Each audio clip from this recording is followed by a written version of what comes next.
এমনি এক শ্রেণীর মানুষটা বলে ফুরফুরা শরীফের হুজুররা কোরআন শরীফ পড়তে পারে না। কেন আমাকে মিথ্যা বলে আপনি গুনাহ কেনেন? নিজের কোরআন শরীফ শুদ্ধ, জি আলহামদুলিল্লাহ, আমি আনন্দিত। আপনি আমার ভাই সুন্দর করে কোরআন শরীফটা তিলাওয়াত করেছেন, ওয়ারাতিলিল কুরআন তারতিলা, শুদ্ধ করে সুন্দর করে মাকরা সহ পড়ে, আমি খুশি খুব। আপনি কেন আমাকে মিথ্যা বলে গুনাহ কেনেন? কেন ফুরফুরা শরীফের হুজুরদের বিরোধী করেন? ভালো লাগে না? নাই মানলেন, পছন্দ হলো না, নাই মানলেন। গালি দিয়ে কি লাভ পান? হুজুরদের কিছুই পাবেন না। আপনি আমাকে গালি দিলে আমার গুনাহ মাফ হয়ে ওই গুনাহ আপনার নামে লেখা হবে, করে দেন না। তবে এগুলো কিন্তু ভালো না, উম্মাতের মধ্যে এগুলো ঠিক না। আমি তো আপনাকে নোংরা গালি দিলাম, কেউ যদি বেফায়েজ বলে ফেলে ওটা ওই পর্যন্ত সীমাবদ্ধ, ছেড়ে দেন। যদি হুজুরের ছেলে হয়ে নোংরা কাজ করি, ভাববে না 7 গুণ মাফ, আল্লাহর আদালতে আমারও বিচার হবে। কথা বলছেন না কেন? আল্লাহর আদালতে আমিও ছাড় পাবো না। কথা বুঝতে পারছেন না? এই আজকে এই রাস্তায় দেখছিলাম কয়েকজন মেসেজও করলো, আমার এক চাচাজানের একটা ওয়াজের ভিডিওকে কেটে কিছু কিছু লোক পুরো ওয়াজটা দেয় না। আজকে ওখান থেকে পটুখালী থেকে আমি আসি, 9 ফাল্গুন 2 নম্বর চণ্ডীপুর, এখানে মাহফিল করে কোনো বছর ওখানে যায়, ওখানে করে কোনো বছর এখানে আসে। দেখতে দেখতে 1 যুগ পার হয়ে গেল। হুজুরটা আপনার কি নামে 12 বছরে 1 যুগ হয়, কথা বলে না? আমার 1 যুগ পার হয়ে গেছে, আপনাদের কি নামে 13 বছর হয়ে গেল, 1 বছর বেশি হয়ে গেল, আরো 11 বছর হলে 2 যুগ হয়ে যাবে। দেখলি কি হবে? পানির মতন দিন চলে গেল। আসছিলাম, দেখলাম আমাদের জানা পীরজাদা তোহা সিদ্দিকী চাচাজান হুজুরের একটা ভিডিও। যদি ভুল হয়ে থাকে ওনার কেন, কারোর যদি ভুল হয় ভুল ভুল, কথা বলছেন না? আমার হতে পারে, আপনার অন্যায় অন্যায়, কিন্তু ওনার ওয়াজটাকে কাটিং করতো, এগুলো কিন্তু ঠিক না। সোশ্যাল সাইটে ভাইরাল করছেন, আমার হিন্দু ভাই বোনদের কাছে সেখানে ভিডিওটা গিয়েছে, তিনজনা বিভিন্ন রকম কমেন্ট করছে, কিন্তু পুরো ভিডিও তো দিচ্ছে না।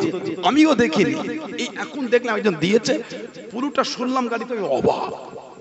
চাষাজান তো অমন কিছু বলে না। হুজুর বলেছে হিজরাতের রাতে নবী পাক সেই গারে সৌরের মধ্যে ছিলেন, গারে সৌর, জাবালে সৌর উপরে, গার মানে গুহা। হিজরাতের রাতে আবু বকর সিদ্দিক রাদিয়াল্লাহু তাআলা হুজুরের পায়ে সাপে দংশন করেছিল, কাঁদছিলেন। নবী পাক সাল্লাল্লাহু আলাইহি ওয়াসাল্লাম লালা শরীফ লাগিয়ে দিলেন, বিষটা পানি হয়ে গেল। চাচা এটা বলছিলেন কাউকে সাপে কাটলে আমার কাছে ফুরফুরা শরীফ নিয়ে যাবে, আমি তো একটু লালা লাগিয়ে দেবো। আমি কোনো সাফাই গাইতে আসিনি। আমার বলার উদ্দেশ্য, ওনাকে এলে কাটিং করে এইভাবে দিয়ে গালিটা কেন খাওয়াচ্ছেন? ওনাকে কি লাভ আছে বলেন? আপনাকে ওনাকে ভালো লাগে না? না নাই লাগলো, কি ঠিক না? কিন্তু উম্মাতের মধ্যে তো অশান্তি হচ্ছে। আপনি আমার বিরোধী বলে যে আপনাকে আমার গাল দিতে হবে, নাউজুবিল্লাহ, এটা কোনো ঠিক না। বিরোধী আছেন, আপনি আপনার রাস্তায় আছেন, আমি আমার রাস্তায় আছি, ঠিক না? আপনি আপনার ভালোবাসার লোকেদের ভালো মেসেজ দেন, আমি আমার ভালোবাসার মানুষদের ভালো মেসেজ দিয়ে, উভয়ের দুটো রাস্তাতে ভালো মেসেজ দিয়ে আল্লাহ রসুলের পাগল তৈরি করে আপনার সাথে আমার মনের অমিল হতেই পারে, ঠিক না? ভুল বলছি বলেন। যদি সানাউল্লাহ সিদ্দিকের ভুল হয়তো ভুল তো ভুল, আমি তো বলছি না আমার ভুলটাও ঠিক। এই হিমাগতি তো আমার জন্য করাটা উচিত না। চাচাজান বলেছিলেন ফুরফুরায় নিয়ে যাবে, আমি লালা শরীফ লালা লাগিয়ে দেবো, থুতু ভালো হয়ে যাবে। তারপরে বলছে না না, ফুরফুরা নিয়ে যেতে গেলে রাস্তায় লোকটা মরে যাবে। এলাকার খবর পেলে একজন যে লালা লাগিয়ে দেবে, লাগিয়ে জিজ্ঞাসা করে লাগাবার আগে আপনি পরীক্ষিত মুসলমান তো, আপনি পরীক্ষিত ঈমানদার তো, যদি হন আপনি লাগাবেন, যদি পরীক্ষিত ঈমানদার হন বিষটা পানি হয়ে যাবে। কিছু বুঝতে পারেন না? সেদিন আর ভিডিও দেখলাম, বাইরের কোন দেশে চ্যালেঞ্জ করেছে, উনি আজওয়া খাজুর, কেউ যদি প্রতিদিন 7টা করে আজওয়া খাজুর খায়, ওই দিন তাকে সাপে কাটলো, আল্লাহর রহমতে কিছু হবে না। তাকে বিষ পান করালো কিছু হবে না। এডুকেটেড ভাইরা বসে আছেন, শিক্ষিত সমাজ। একটা ভিডিও দেখলাম, আজুবা খাজুর খেয়ে গায়ের কমদের সঙ্গে চ্যালেঞ্জ করে আল্লাহর নাম নিয়ে বিষ খেয়েছে, বিষও ক্ষতি করতে পারে না। এত আল্লাহ পাক ক্ষমতা দিয়েছে, যদি বলুন না সুবহানাল্লাহ। তাহলে আমি আবার এটাও বুঝতে চাইছেন আপনার আজুবা খেজুর খাবেন আর বিষ খাবেন, দেখবেন কিছু হচ্ছে না। এটা কিন্তু পাকাম হবে, এগুলো ঠিক না। আবার কেউ ইসলামকে হেয় করতে চেয়েছিল, তিনি তার জবাব দিয়েছেন, তার ইমানের পাওয়ার ছিল। কথা বুঝতে পারছেন না? চাচাজানের ভিডিওটা দেখে মনে হলো হয়তো চাচাজান কিছু কথা বলেছেন, যে যেমন নার্সিং হোম আসবেন নিয়ে যাও না, হয়তো এটা উপস্থাপন করাটা ওনার হয়তো অন্যরকম ভাবে হয়েছে। বাট কথাটা উনি কিন্তু বললেন যে আমার কাছে নিয়ে গেলে আমি থুতু দিলে ভালো হবে। উনি বলছেন আমরা যদি পরীক্ষিত মোমেন মুসলমান হয়, আল্লাহ ভালো করে দেবে। আর সত্যি মোমেন মুসলমান ইজ্জত তো অনেক, আলহামদুলিল্লাহ বলেন। সে চাচাজান হুজুর খান একটা গ্রামের সাধারণ যদি মোমেন মুসলমান হয়, তারও ইজ্জত আল্লাহর দরবারে অনেক। চলে বলো, আর চলে বলা গেল না। এগুলিকে কাটিং করে করে উম্মাতের মধ্যে ঝগড়া, আমার মনে হয় এটা উম্মাতের জন্য উচিত না। শুধু আবার বলছি চাচাজানের জন্য নয়, কারোর জন্য উচিত না।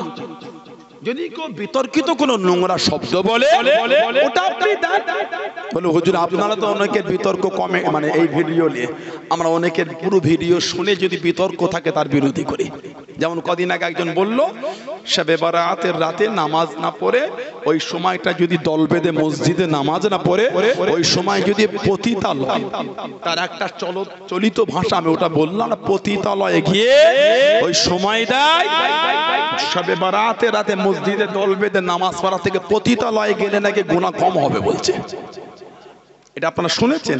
ওই ভিডিওটা লম্বা শুনে দেখেছি, ওনার বক্তব্য এটাই ছিল। কিন্তু বুঝতে পারেন, পুরো বক্তব্য শোনেন, যদি বিতর্ক হয় বলবেন, কেন বলবেন না? আল্লাহ আমাদের ঝগড়া অশান্তি থেকে আল্লাহ দূরে রাখেন, বলুন আমিন। আল্লাহ আমাদের উভয়ের মধ্যে ভুল বোঝাবুঝি গুণ আল্লাহ মিটিয়ে দেয়, বলুন আল্লাহুম্মা আমিন। এসে বসেছে কিছু হলো নিয়ে ঘরে, এত ইজ্জত আল্লাহ আমাদের দিয়েছে। কোরআন শরীফ সূরা ৩ আল্লাহ চারটি জিনিসের কসম আগে ওয়াউলিল কসম, ওয়াউলিল ওয়াউলিল আতিফা আসে। এখানে ওয়াউলিল কসম, আল্লাহ কসমের জন্য আল্লাহ বাবার তিন ওয়াজ যাইতুন ওয়া তুর সিনিন ওয়া হাযাল বালাদিল আমিন, এই চারটি কসম খেয়েছে। খেয়ে আল্লাহ পাক ভালোবেসে বলেছেন লাকাদ খলাকনাল ইনসানা ফি আহসানি তাকওয়িম। আহসান মানে হলো উত্তম, জামিল উত্তম। আল্লাহ পাক মানুষকে উত্তম রূপে বানিয়েছেন। জোরে বলো, জোরে বলা গেল না?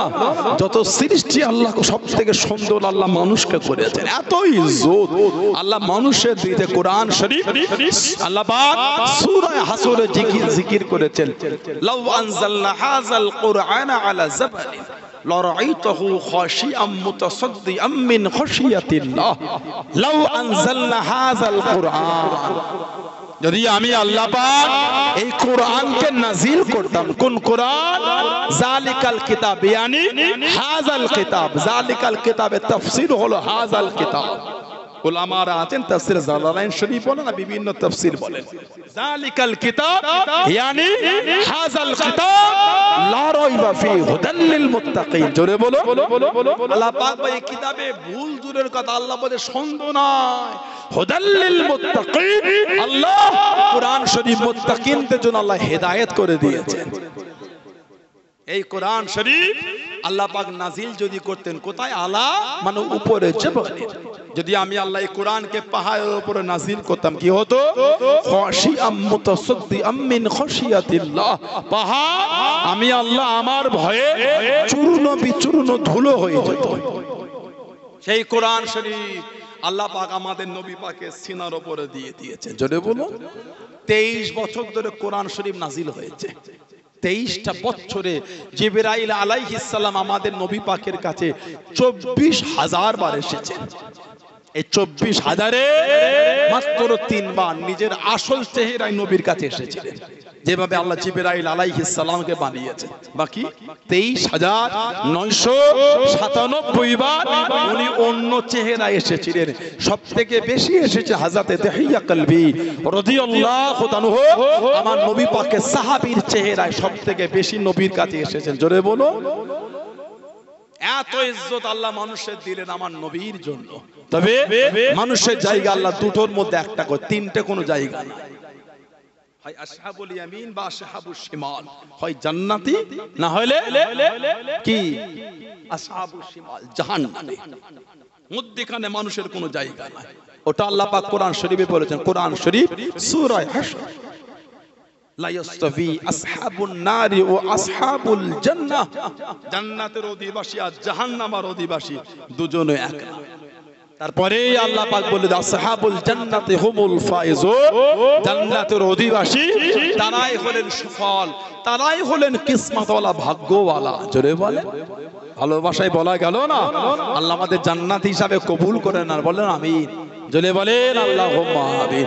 মনটাকে ভালো করে নবীকে মানবে, মানার মতন আল্লাহ পাক কোরআন শরীফে বলেছে, কুল হাবিব আপনি বলে দেন, ইন কুনতুম তুহিব্বুনাল্লাহ, তারা যদি আমাকে ভালোবাসতে চায় কি হবে, ফাত্তাবিউনি, তারা যেন আপনার ইত্তেবা করে, আপনার অনুসরণ, আপনার অনুকরণ। কোরআন শরীফ অপর আরেক জায়গায় আল্লাহ বলেছেন, মান ইউতিউর রাসূল ফাকাত আতা আল্লাহ, যে আমার রাসূলের ইতায়াত করলো সেজন্য আমি আল্লাহ আমাকেই মেনে নিল। জোরে বলো। অপর জায়গায় বলে হাবিব আপনি বলে দেন, ফাত্তাবিউনি, তারা যেন আপনার ইত্তেবা করে, যারা আপনার ইত্তেবা করবে ইহবিবকুমুল্লাহ, আমার আল্লাহ বলে আমি আল্লাহ তাদের ভালোবেসে নেব। জোরে বলো, জোরে বলা গেল না। সেই নবীর ইত্তেবার উপর জীবন গড়েন যারা মেনেছেন। দেখেন নবীর ভালোবেসেছেন, নবীর একটা ভালোবাসার সাহাবী, ওনার নাম ছিল হযরত আবু বসির। হযরতে আবু বসির রাদিয়াল্লাহু তাআলা আনহু আমার নবী পাকের ভালোবাসার সাহাবী। কাফেররা জানাকে চেন দিয়ে মক্কা শরীফে বেঁধে রাখতো। আহা, কাফেররা জানাকে শিকল দিয়ে মক্কা শরীফে বেঁধে রাখতো। কেন? উনি মুসলমান হয়ে গিয়েছে। হিজরাতের পরে আস্তাগফিরুল্লাহ, আপনার সুলে হুদাইবিয়া, ষষ্ঠ হিজরি সুলে হুদাইবিয়া, এরপরে উনি মক্কা শরীফ থেকে চলে এসেছিলেন।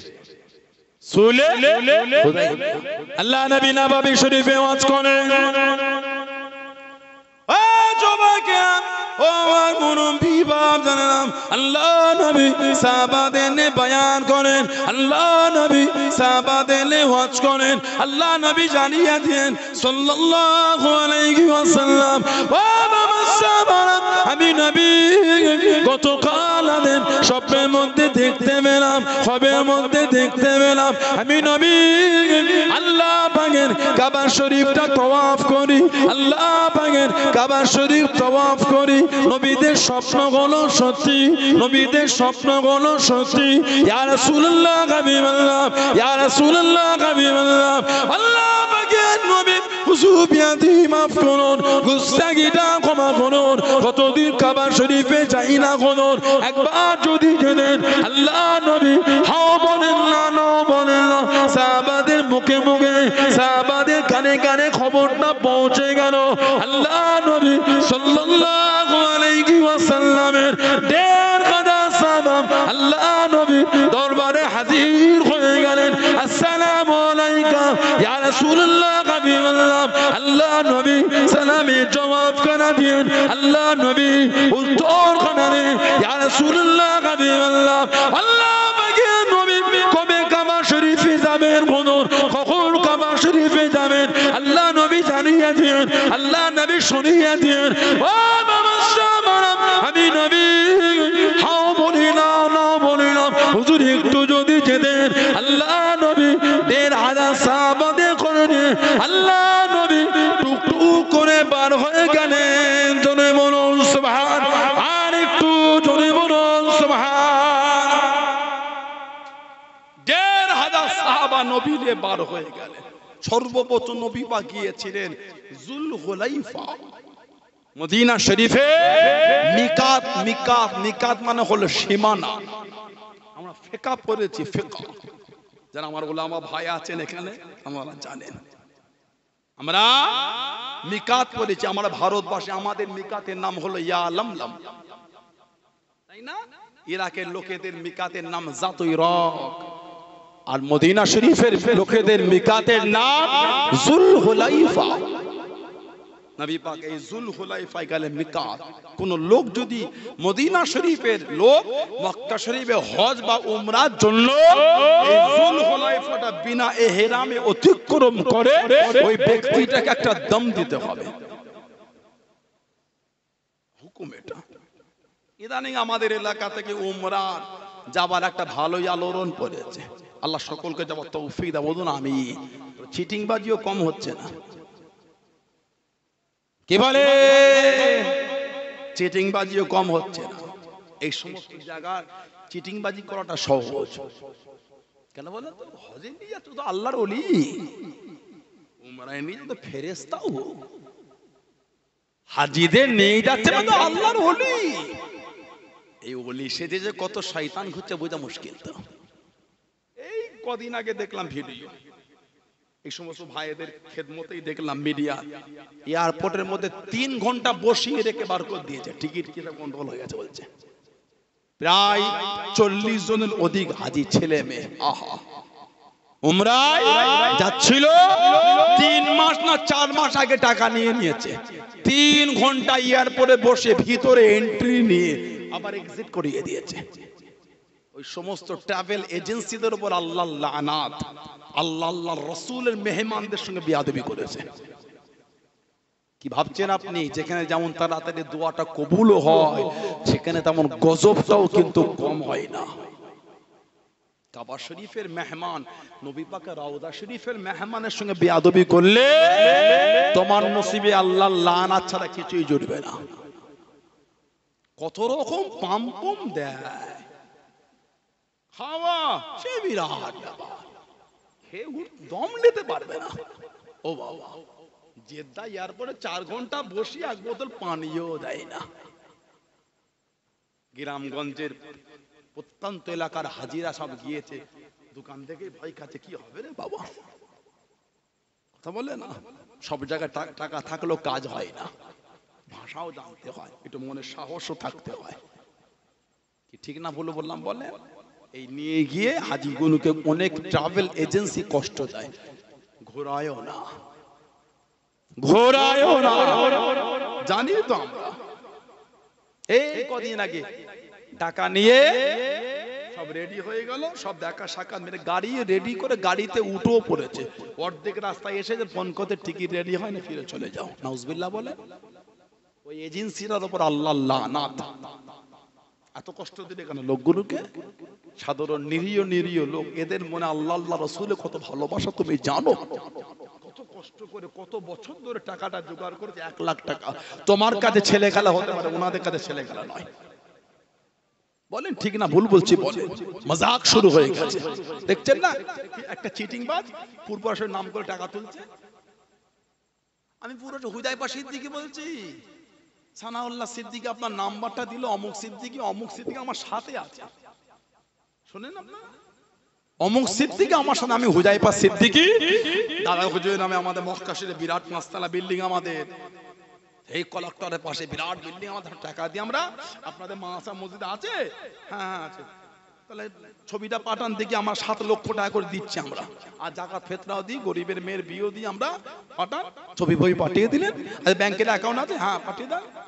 কিছুক্ষণ পরে কাজ করেন, সব রেডি হয়ে গেছে, লাইনে ম্যাডাম বা স্যার রেডি আছে, আপনি তাড়াতাড়ি ট্যাক্সটা 7,000 টাকা পাঠিয়ে দেন। এই ট্যাক্সটা লাগেন, এটা না দিলে আমি টাকা পাঠাবো। আপনি খালি টাকাটা পাঠালে আপনার অ্যাকাউন্টে টাকা চলে যাবে। গরিব মানুষটা সরল মন পাঠিয়ে দিল, বেঈমানটা ফোন তুলছে না। ওই লোকটার উপর আল্লাহ লানাত হোক, বলেন আমিন। বলে হুজুর এত বড় গজব? হ্যাঁ গজব দিলাম। কেন? ফুরফুরা শরীফের নাম বলছে নয়, মাদ্রাসা মসজিদের নামে ধোঁকা দিচ্ছে। মানুষ অন্যায় যদি ভুলবশত হয়ে যায়, মাফের একটা জায়গা আছে, ইচ্ছা করে বারবার করেছে, আজ থেকে চিটিংবাজি করছে না, কয়েক বছর ধরে করছে। শয়তানটার উপর আল্লাহ লানাত হোক, বলেন আমিন, বলেন আল্লাহুম্মা। মসজিদ গেলে তুমি চিটিংবাজি করেছো। কত গ্রামের মাদ্রাসা মিথ্যা মিথ্যা বিল এই রমাদান শরীফে কাঁধে ছোট্ট বড় ব্যাগ নিয়ে গোটা ভারত জুড়ে চাঁদা তুলছে। এদের অন্তর আল্লাহ আল্লাহ রাসূলের ভয় নয়। যদি ভয় থাকতো এরা এই করে বেড়াতে পারতো না। কত লোক আছে মিতামান মাদ্রাসার নাম লিখে দে, চাঁদা চোর, আমাকে এই দিলেই হবে, যা তুলে তুই নিয়ে নে। একটাও ছেলে নাই মাদ্রাসার চাঁদা উঠছে, নাউজুবিল্লাহ বলে। এই জন্য তো ভালো ভালো মাদ্রাসাগুলো চাঁদা পায় না।